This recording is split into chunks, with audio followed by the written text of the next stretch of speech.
Okay, we're officially on the countdown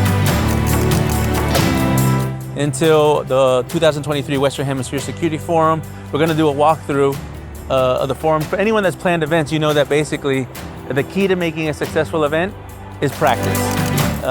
But for those of you that are our professional event planners, mad respect to all of you. You guys do tremendous work. It's a very cumbersome job. You have to be kind of a jack of all trades. But the key is actually to practice. The devils are in the details, as they say. And anyway, so this is the beautiful Spy Museum. If you haven't seen this before, if you're in Washington D.C., this place is awesome. It's one of the best museums in town. I'm sure many of you are wondering, what's the origin of the Center for a Secure Free Society? Where does SFS come from? So we're going to go back to the beginning. I'm going to take you to Arlington, Virginia, to where SFS first began as simply an idea in the mind of our founder and then president and CEO of the Atlas Economic Research Foundation, Dr. Alejandro Chafuen. From there, we're going to go to Washington, D.C., to Stanton Park, to the headquarters of the American Foreign Policy Council, which is where SFS rented our first office once we became an independent think tank more than 1 decade ago. So join us on this journey back to the beginning, to when SFS went from being an idea to a program to a center, and now the leading think tank, the leading national security think tank combating trans-regional threats in the Western Hemisphere. So we're only a few days away from the 2023 Western Hemisphere Security Forum. And what I wanted to do is I wanted to take some of you guys back to the beginning. SFS has been around for 10 years. It's our 10th anniversary. We're going to be celebrating at the forum, but I wanted to take you to the beginning because many people don't know this, but probably could have been celebrating our 20th anniversary, not since I've been there, but since SFS was conceived. Because SFS actually conceived before I joined. I'm not the founder of SFS. The founder of SFS is an academic, is a scholar, it's an intellectual entrepreneur named Alejandro Chafuen, or as we call him, Alex Chafuen, who is well known in different policy circles, academic circles, and he's well known particularly within the classical liberal movement. We have classical liberal origins at SFS, and we have a classical liberal philosophy as well. I say that because we begin here in Arlington at the then headquarters. I'm going back to 2008, 2009, to the then headquarters of the Atlas Economic Research Foundation. SFS actually began as a program within Atlas. It was an idea, and it was inspired by two things. This is what Alex told me, and this is what he shared over time. The vision of the Center for Secure Free Society was envisioned because Alex saw 9/11 happen, the tragic terrorist attacks of September 11th of 2001. And he had spent his life's work promoting freedom, promoting a free society, advocating, connecting. And he realized that a lot of his contemporaries that he was working with in the realm of economics, some of the best economists in the world, were leading a society that was going to be free of totalitarian control. However, he realized that he was missing part of the equation. The part of the equation that he was missing was security scholars. And after attending some events and realizing that in the realm of national security, the ideas of a free society are even more important, because it's very dangerous to have security institutions to be dominated by people that have totalitarian ideologies. We're seeing that in the world today. So his idea was to create a network of national security scholars and practitioners, much like he had done at the Atlas Foundation to create a network of economists and historians and economic historians, to be able to connect them and to connect the two, economics, security, intelligence, and defense. In fact, this was actually called Think Tanks for a Secure Free Society when it first began. When I joined Atlas in 2008, is when essentially it was just a program. It was called Think Tanks for a Secure Free Society. I quickly denominated SFS. And then we became independent in 2012. So they actually began here in Arlington with Alex was the founder, and it was very much a classical liberal perspective. I worked in America, was in Bogota, Colombia. It was actually at the Universidad de los Andes. It was with my mentor, Max Manwaring, I call him the godfather of asymmetric warfare, because he's one of the original scholars that really defined modern thinking on how asymmetric wars applied in Latin America, looking at the civil wars in Salvador, to all the way looking at Venezuela's Bolivarian revolution and Hugo Chavez. He's one of the first individuals that wrote about the threat that Hugo Chavez presents to the United States and to the region as a whole. And because of that, we did a lot of work. Max was very instrumental in the formation of SFS in our early years. And we did a conference in Bogota with Dr. Manwaring and his son, Alan Manwaring, who's a good friend. And essentially, I remember this, the head of the armed forces of Colombia at the time, I think it was General Padilla, if I'm not mistaken, this is about 2008, 2009, he awarded Dr. Manwaring a medal from Colombia for all the work that he has done in support of the Colombian armed forces. And I feel like it's a great way to look at how things have come full circle, because now I spent a lot of time in Colombia over the last year, few years, and I feel like my first trip to Latin America as SFS was to Colombia, and I continue to go to Colombia over the years because it is really one of, if not the strongest partner that the United States has in Latin America. And if the mission was to create other free society scholars that understand national security throughout the world, then we did that in Colombia. There's some really good ones. Some of them you'll meet at the forum.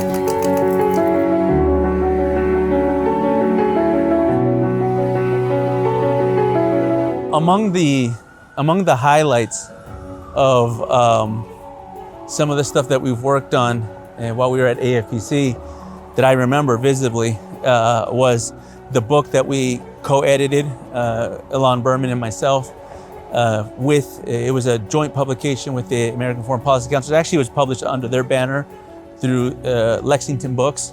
That was in 2014, and I remember that very much because once it was a culmination of a lot of the cooperation that we did together on Iran, looking at Iranian networks globally and then concentrating on Latin America.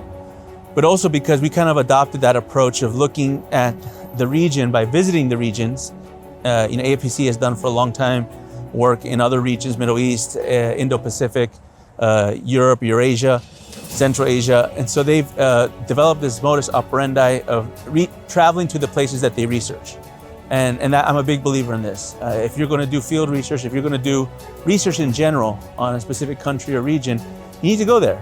You need to learn the languages, you need to go there, you need to intermingle, not just with the population, but with the host nation governments, with different sectors of their society, and get a real sense of what's going on, because less and less people are doing that. I mean, we're in the digital era, as you can tell. I'm here talking to you guys on YouTube, but it's really important to really visit these places and get a sense. And I felt like in DC, that wasn't a norm. Many think tanks did not do that. AFPC did, and so we did, and we came together on this issue of Iran and Latin America. And the book publication in 2014 was a big moment for us in our cooperation. In fact, you can find the book. It's called Iran Strategic Penetration of Latin America. You can find it on Amazon. It's still out there, still available. And hopefully the price went down, because it used to be like $80, but I think it's less now. Okay, we're here at the American Foreign Policy Council. This is a very great think tank, but it's also a think tank very close to SFS, because when we began this journey about 10 years ago, we actually started here. We rented space, we rented an office here in this house of the American Foreign Policy Council. So we became very close to a lot of their scholars, a lot of their staff. And one of the individuals that's been here since the beginning, at least since the beginning that we've been here, because the AFPC, as it's known, has been around for 30 plus years, but Rich has been there for almost half that time, I imagine. He is the Vice President of Operations of the American Foreign Policy Council. And I'm gonna ask you, Rich, the same question I've asked pretty much a dozen think tankers throughout Washington, which what does a think tank actually do, and particularly in the space of national security and foreign policy, I think is a niche even within think tanks. All right, thank you, Joseph. It's a pleasure to be here speaking with you, and I miss having you back here at AFPC. Great to be back. I've worked at AFPC for almost 15 years. It was founded in 1982 by Herman Kirchner, our president. And our goal is to make or influence, or help U.S. policymakers make or influence, or make decisions, and help them influence their foreign policy decisions. So we conduct research, we do op-eds, we do book writing, we hold conferences and briefings, and we help people that are in Congress, the defense intelligence community, the executive branch, make sure that they are understanding truly the foreign policy issues. So when we travel abroad, we'll bring senior U.S. statesmen, have them meet with foreign officials, and then we'll bring back information to them from those discussions that we have while we're abroad. So there's a lot of different ways to influence foreign policy. Pictures, they've done. So Rich is being very modest, because actually, and correct me if I'm wrong with this, but I think AFPC began as part of the Senate Foreign Relations Committee many moons ago. Is that right? So Herman and his co-founder were staffers for the Senate. So they both thought that there was just not enough that they could do over there, so they brought their own. And they were leading exercise. congressional delegations over to different parts of the world, and so it became independent a long time ago.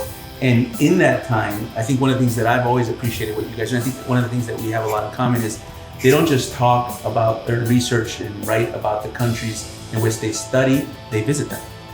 Many trips to Asia, many trips to the Middle East. I mean, obviously, I've joined them on trips to Latin America. Rich himself, I used to lead delegations to China back in the day. So I think that's really important because, as researchers, especially in Washington, a lot of times, internet's very easy, very comfortable, and we read and we dig into the open source information, but it's a whole different thing to go to those places, get that perspective, that energy, have those conversations, and then bring that back to Washington, which I think is your specialty, really. And sometimes you have to remember that the U.S. government can't even talk to certain people in certain countries, so that we're able to bridge those gaps and bring people over here too as well, not even just going abroad to make those things happen. So there's a lot we can do as a think tank, even though not everyone thinks that think tanks are independent. Sometimes, especially in other countries, think tanks are like part of the government. We're not actually part of the U.S. government. We take no foreign funding. We're not influenced by the outside. We come up with our own ideas and then we put them forward to the U.S. government. Yeah, that's a great point because abroad, when I travel abroad quite a bit as well, whenever I go abroad, the only question is, so you work for the Defense Department? And I'm like, no. It's like completely independent, completely.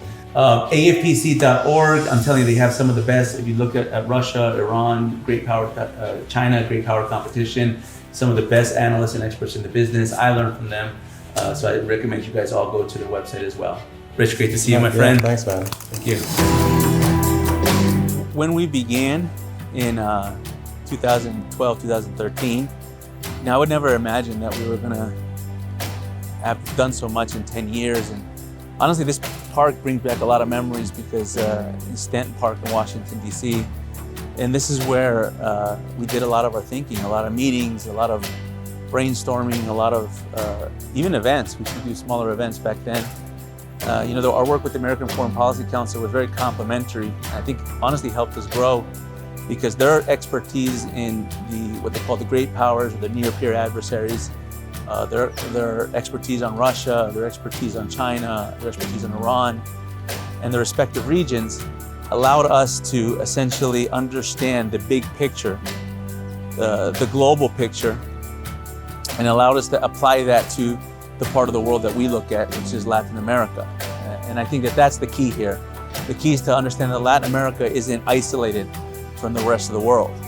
Latin America is part of the world, and it's also part of the world that wants to change the international order. And the actors that we just mentioned, the external actors, Russia, China, and Iran, are part of that global conversation. By extension, they're a big part of what's happening in Latin America. A lot of that we talked about and we discussed with AFPC. So that was a big part of our growth. And I think that, we had the history of SFS prior to AFPC, prior to our independence that existed thanks to Alex Chafuen. But now we have the new period of SFS that really was started here in this park, in that office, and now we're moving on to other areas, and we're growing, but we're still friends with AFPC, and we're actually walking. And you guys probably are wondering where I'm going, and we're actually walking to the Heritage Foundation, which, as you all know, it's probably the largest conservative think tank in the United States. It's one of the biggest in the country, probably in the world, to be honest with you. Think tanks isn't a huge industry in other countries. It's a big industry here in the U.S., and it's a particularly big industry here in Washington. But the fact that we had this close proximity to the Heritage Foundation always made it feel like we were part of the Heritage family. I used to visit Heritage a lot. I know a lot of their policy scholars, their former presidents and vice presidents, and we've had a lot of interaction with them.